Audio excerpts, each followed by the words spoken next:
I should have known something was wrong when Uncle Randall called out of nowhere. He wasn't the sentimental type. Hell, I hadn't heard from him since Dad's funeral 3 years back. So when his name lit up my phone that cold Tuesday morning, I almost let it ring out. "Marvin," he said, voice low and gravelly, "I need you to come up to the farm." I was slouched in my apartment, staring at another rejection email from another job I'd never get. "What's going on?" "Can't explain over the phone. Just come. Pack for a few weeks." I rubbed my eyes. "What kind of work?" "Farm sitting. $500 a week. Room and board." $500 a week to watch an empty farm sounded like a scam, but I didn't have much left to lose. My checking account had less than $200, and the only thing keeping me in town was a lease I could barely afford. He texted me an address in West Virginia. "Today," he said. "I'll explain everything when you get here." Then he hung up. The drive north took me through twisting mountain roads, the kind that make you feel like you've left civilization behind. My phone lost signal an hour in. No music, no GPS, just the hiss of wind through cracked windows and the rattle of gravel under my tires. As the sun dipped behind the ridges, the forest closed in dense pines pressing tight against the road, their shadows stretching long and thin. Every so often, I caught the glint of animal eyes in my headlights, vanishing as fast as they appeared. When I finally found the mailbox black metal with "Gray" stenciled in white, I almost drove past it. A narrow dirt driveway disappeared into the woods, uneven and silent. By the time I reached the farmhouse, the sky was bruised purple. The place sat in a small clearing, 2 stories, peeling white paint, sagging porch, a red barn leaning in the distance. It looked like time had forgotten it. Randall stood on the porch, arms crossed. He looked older, harder. "You made good time," he said. "GPS took me on some interesting roads." He nodded toward the house. "Come inside, Marvin. We've got rules to talk about." Inside, the farmhouse felt smaller than it looked. The air was thick with the scent of wood smoke and coffee, and the low creak of the floorboards followed every step. A stone fireplace took up most of the living room wall, blackened with old soot. Faded curtains hung limp over narrow windows that let in almost no light. Randall led me through the house without saying much. "Kitchen's through here," he said, pointing to a plain space with white appliances that had seen better decades. "Bathroom's upstairs. 2 bedrooms. You can take the one on the left." I dropped my bags by the staircase, expecting small talk, maybe dinner. Instead, Randall went to a drawer and pulled out a folded sheet of lined notebook paper. "Before anything else," he said, "you need to read this." He handed it to me. The handwriting was steady and deliberate, each letter pressed into the page. "Rules. Do not go outside between sunset and sunrise. Keep all doors and windows locked after dark. If you hear knocking after 10 p.m., do not answer. Do not look outside. Feed the cows every morning at 7 o'clock. Count them. There should be 12. If you ever count 13, do not feed them. Return to the house immediately." I looked up, half smiling. "You serious?" Randall didn't smile back. "Dead serious. Follow them exactly as written." "Come on, Uncle, this some kind of prank?" He met my eyes then, and I saw something cold there, something that made my stomach twist. "They're not suggestions, Marvin. Your life depends on them." A gust of wind rattled the windows, and for the first time I noticed how far away everything felt. The woods pressing in, the fading daylight, the silence. Randall folded the paper back up and pushed it into my hand. "Keep this with you. Read it every night before bed. What happens if I break one?" He looked toward the darkening windows. "You won't make that mistake twice." Before I could ask what that meant, he grabbed his suitcase from the stairs. "Truck's behind the barn. I've got a flight to catch." "Wait. You're leaving now? Remember the rules," he said, stepping out into the dusk. The screen door slammed. The truck engine started. And just like that, I was alone. By the time Randall's truck disappeared down the driveway, the last light had drained from the sky. The air grew cold and still, and the forest around the clearing seemed to swallow every sound. I stood on the porch for a while, listening to the crickets fade and the wind settle. There was something unnerving about how quickly night fell here. Inside, I tried to make the place feel less empty. I turned on the kitchen light at flicker before holding and poured myself some stale coffee from the pot Randall had left. The quiet pressed down hard. No hum of traffic, no distant voices, not even the buzz of power lines. Just me, the creak of old wood, and the faint moan of wind against the walls. I found the guest room upstairs. The bed was neatly made, sheets stiff and cold. A single window looked out toward the barn, its roof glinting faintly in the moonlight. The cows stood like shadows in the field, perfectly still. I read the rules again before lying down. They felt absurd, like something out of a children's ghost story. Still, I locked every door and window just to humor him. Sometime after 10, I woke to a faint sound. 3 slow, deliberate knocks echoed through the hall. At first, I thought I'd dreamed it.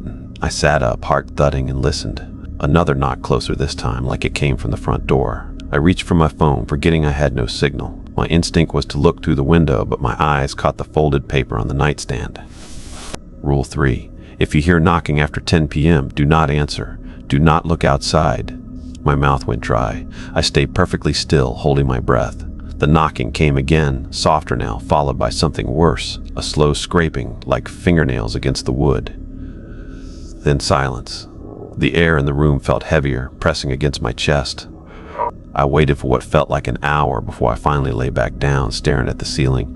When dawn finally bled through the curtains, I forced myself to the window. The porch was empty, no footprints, no sign of anything at all, just a quiet pasture and 12 cows staring back at the house. Morning light poured weakly through the kitchen window, gray and thin. I didn't sleep much after the knocking, and my hands still trembled as I poured cereal. The milk was cold, the spoon clinking louder than it should have. Everything in that house carried an edge, too quiet, too still, like sound itself didn't want to linger there. By 7 o'clock, I grabbed my coat and headed outside. The air was sharp with dew, and a pale fog rolled low across the pasture. The cows were already gathered near the fence line, silent, watching. I counted them slowly, carefully. 1, 2, 3, all the way to 12. My chest eased a little. Maybe I just let last night's weirdness get to me. I scattered the feed like Randall had shown me and refilled the trough. That's when I noticed something strange. One of the cows, a big black one with a white patch on its muzzle, stood apart from the rest. Its head was turned slightly, like it was listening. The others gave it space, forming a wide circle around it. When I stepped closer, the animal lifted its head and I froze. Its eyes weren't dark like the others. They were a pale, milky gray, almost human. I blinked hard, and it turned away, blending back into the herd. When I counted again, there were only 12. I stood there for a long minute, clutching the feed bucket, the fog curling around my legs. Every instinct told me to check again to be sure, but my uncle's words echoed in my mind. If you count 13, don't feed them. Come back to the house immediately. Maybe I'd miscounted. Maybe the fog played tricks on my eyes. That had to be it. Back inside, I reread the rules until the paper felt soft from my hands. It was ridiculous, yet my pulse wouldn't slow. All day, I tried to distract myself with small chores, watering the garden, sweeping the porch, but the feeling of being watched never left.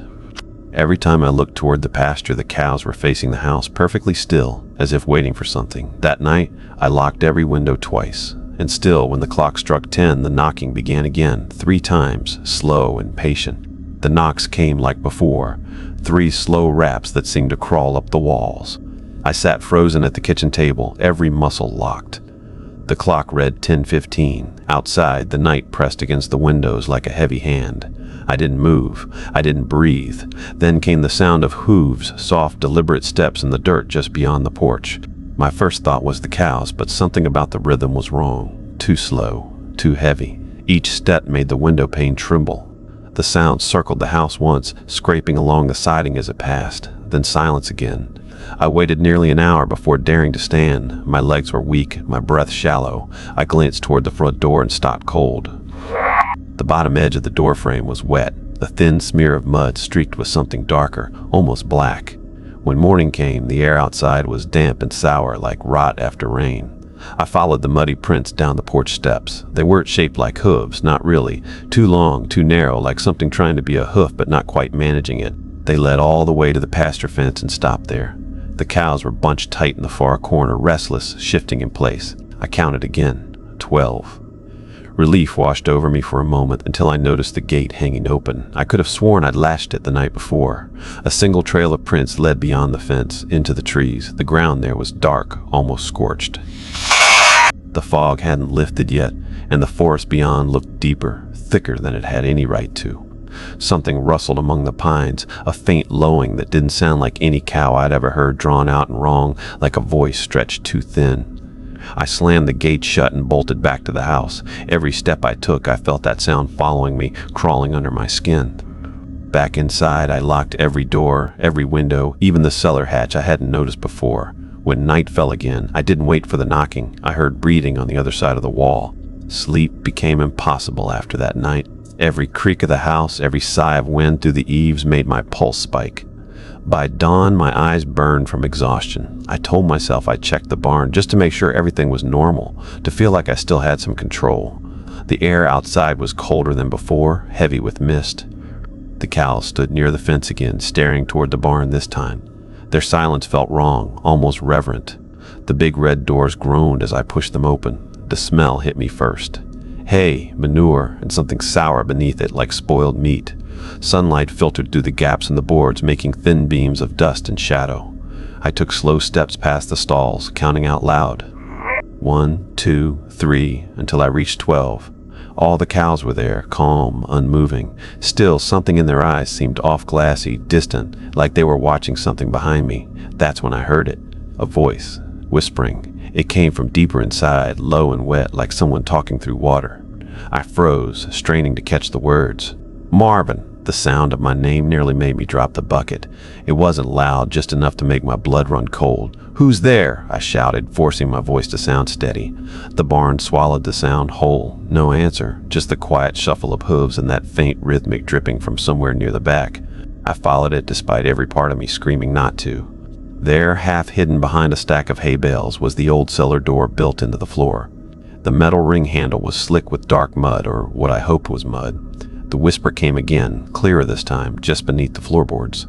Marvin, open it. My hand twitched toward the handle. Then I remembered Rule 1, never go outside after sunset, but nothing said I couldn't open a door inside. The thought slithered through my head like it wasn't mine. Before I could move, one of the cows bellowed, loud and panicked. The sound broke whatever trance had caught me. I backed out, slammed the barn door shut, and ran for the house. Behind me, the whisper rose again, closer, almost laughing. All that day, I couldn't stop thinking about the voice beneath the barn. The way it had said my name, soft, familiar, kept replaying in my head like a memory I didn't want. Every time I tried to rest, I'd hear it again, whispering through the floorboards of my mind. By dusk, the sky had turned the color of rust. I locked the house early, double-checked every latch, then sat at the kitchen table staring at Randall's list of rules. None of them mentioned the cellar, but the cellar was part of the barn, and the barn was outside. That had to count. Still, curiosity gnawed at me. What if something had gotten trapped down there? An animal maybe? Or, God help me, Randall himself? At 9:30, I grabbed the flashlight and stepped onto the porch. The air was thick, damp, colder than it should have been. The woods felt alive, breathing slow through the dark. The barn loomed ahead, its red paint dull under the moonlight. I stopped halfway across the yard. The cows had gathered near the fence again, all facing the barn, heads low. Not one of them moved. The barn doors creaked open easier than I expected. Inside, the air was still and heavy. My flashlight beam swept across hay bales, tools, and the uneven planks of the floor. Everything looked ordinary except for the cellar door. It was open. A chill crawled up my spine. I knew I'd closed it. Something shifted in the dark below, a dragging sound like a boot through mud. The smell that rose from the hole wasn't just rot, it was old, earthy, like something buried and disturbed. Then I saw the hand. Pale fingers, slick with black soil, gripping the edge of the opening. I staggered back, tripping over a bucket. The flashlight clattered and spun, throwing wild beams of light across the barn. The hand withdrew soundlessly, leaving only darkness. I bolted for the house, slamming the door behind me and locking it 3 times. My chest heaved, my hands shaking so hard I could barely breathe. At exactly 10 o'clock, the knocking started again. But this time, it came from inside the house. The first knock came from the hallway. Sharp, hollow, too close. I froze where I stood, clutching the flashlight like a weapon. Another knock followed. 3 beats again, slow and deliberate. It came from the door leading down to the basement. I hadn't even realized the house had one. The old boards under my feet seemed to groan with every breath I took. I forced myself to move, one careful step at a time, until I reached the narrow doorway that led to the basement stairs. The air spilling out from the dark below was cold and damp, smelling of iron and mold. "Randall?" I whispered, even though I knew it wasn't him. Something scraped across the steps, slow, dragging, uneven. I shined the flashlight down, and the beam caught on something slick just before it vanished deeper into the shadows. My heart pounded so loud I could barely hear myself think. I slammed the door shut and turned the lock, backing away until my shoulders hit the opposite wall. Then came the voice. Marvin. It was faint, but I heard it clear as my own name. It sounded like Randall, but thinner, stretched, almost hollow. "Marvin, help me!" I covered my ears, shaking my head. "No, no, no!"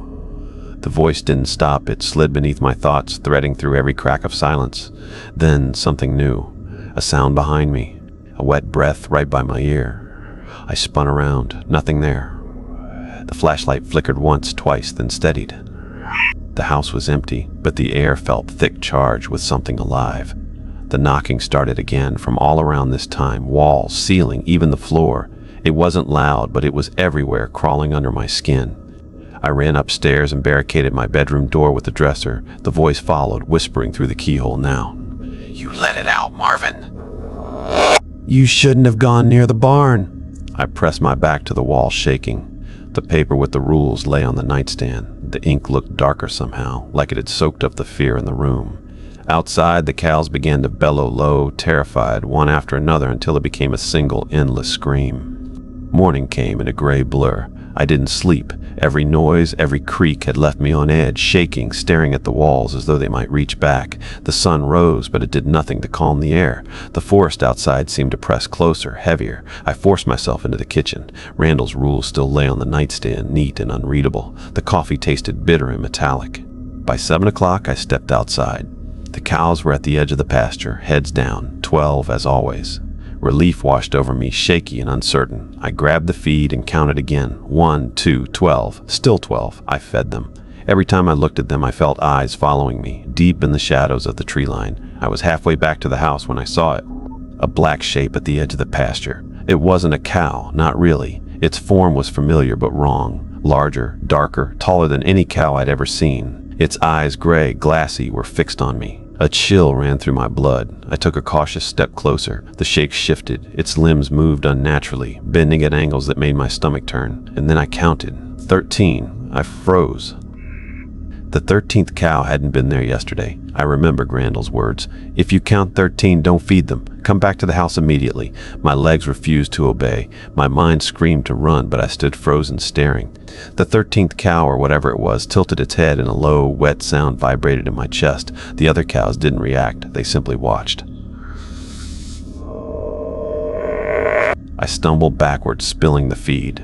The creature moved slowly, deliberately, closer. Its eyes seemed to pierce through me. Every instinct screamed to run, but the ground beneath my feet felt heavier with every step. I finally bolted, ignoring the rest of the herd.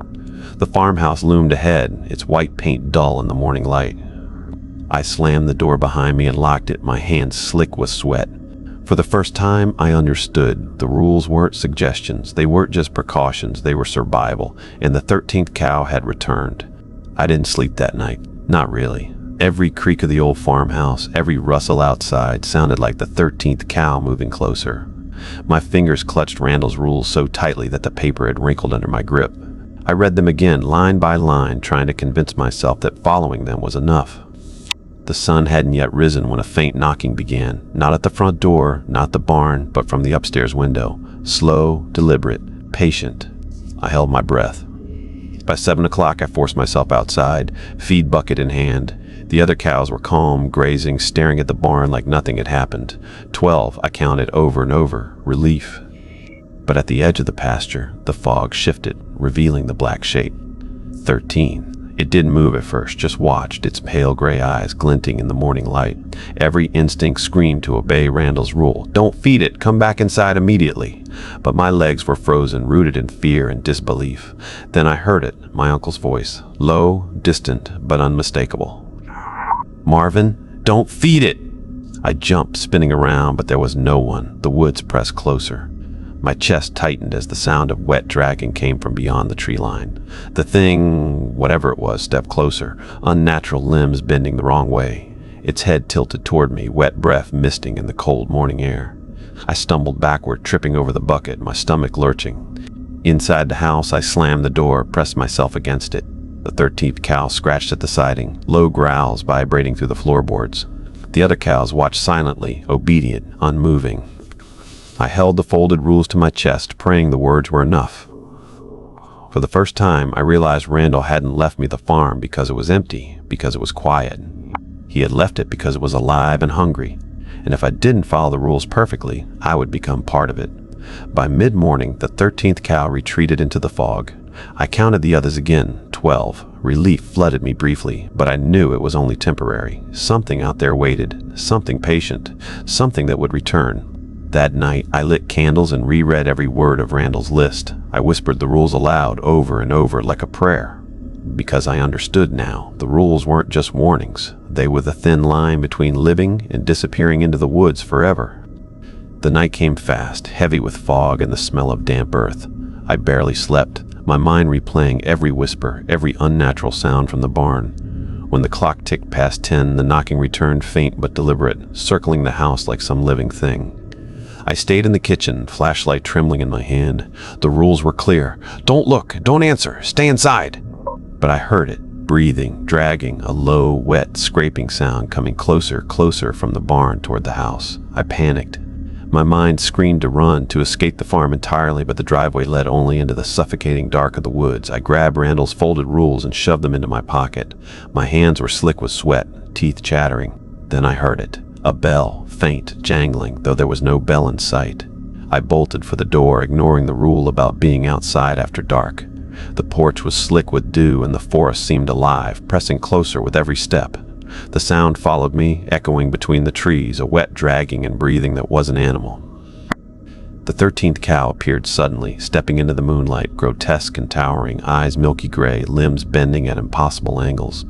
I stumbled backward, barely catching myself on the railing. I ran down the driveway, breath rasping in my throat, heart hammering. The fog thickened, swallowing the Honda. I could hear hooves or something worse pounding the dirt behind me. Branches whipped my face, clawing at my jacket. The world was dark and cold, endless trees pressing in from all sides. Every instinct screamed I should stop, turn, obey Randall's rules. But I ran anyway. Something skidded past me in the fog, wet and heavy, too fast, brushing my arm, almost knocking me down. A low, guttural growl followed, deep and resonant. I stumbled again, fell, scraping my hands in the dirt. I heard voices. Randall's, my father's calling, warning, laughing. The sound twisted into something monstrous, mocking. Somehow, I made it back to the farmhouse. I slammed the door, barricaded it, and pressed my forehead against the wood. My chest burned. My hands were raw. Outside, the bellowing of the cows rose in unison. I had survived the night, but I knew the 13th cow hadn't given up. It was waiting, patient, lurking in the shadows. The night came fast, heavy with fog and the smell of damp earth. I barely slept, my mind replaying every whisper, every unnatural sound from the barn. When the clock ticked past 10, the knocking returned, faint but deliberate, circling the house like some living thing. I stayed in the kitchen, flashlight trembling in my hand. The rules were clear. Don't look, don't answer, stay inside. But I heard it, breathing, dragging, a low, wet, scraping sound coming closer, closer from the barn toward the house. I panicked. My mind screamed to run, to escape the farm entirely, but the driveway led only into the suffocating dark of the woods. I grabbed Randall's folded rules and shoved them into my pocket. My hands were slick with sweat, teeth chattering. Then I heard it. A bell, faint, jangling, though there was no bell in sight. I bolted for the door, ignoring the rule about being outside after dark. The porch was slick with dew and the forest seemed alive, pressing closer with every step. The sound followed me, echoing between the trees, a wet dragging and breathing that wasn't animal. The 13th cow appeared suddenly, stepping into the moonlight, grotesque and towering, eyes milky gray, limbs bending at impossible angles. I stumbled backward, barely catching myself on the railing. I ran down the driveway, breath rasping in my throat, heart hammering. The fog thickened, swallowing the Honda. I could hear hooves or something worse pounding the dirt behind me. Branches whipped my face, clawing at my jacket. The world was dark and cold, endless trees pressing in from all sides. Every instinct screamed I should stop, turn, obey Randall's rules. But I ran anyway. Something skidded past me in the fog, wet and heavy, too fast, brushing my arm, almost knocking me down. A low, guttural growl followed, deep and resonant. I stumbled again, fell, scraping my hands in the dirt. I heard voices. Randall's, my father's calling, warning, laughing. The sound twisted into something monstrous, mocking. Somehow, I made it back to the farmhouse. I slammed the door, barricaded it, and pressed my forehead against the wood. My chest burned. My hands were raw. Outside, the bellowing of the cows rose in unison. I had survived the night, but I knew the 13th cow hadn't given up. It was waiting, patient, lurking in the shadows.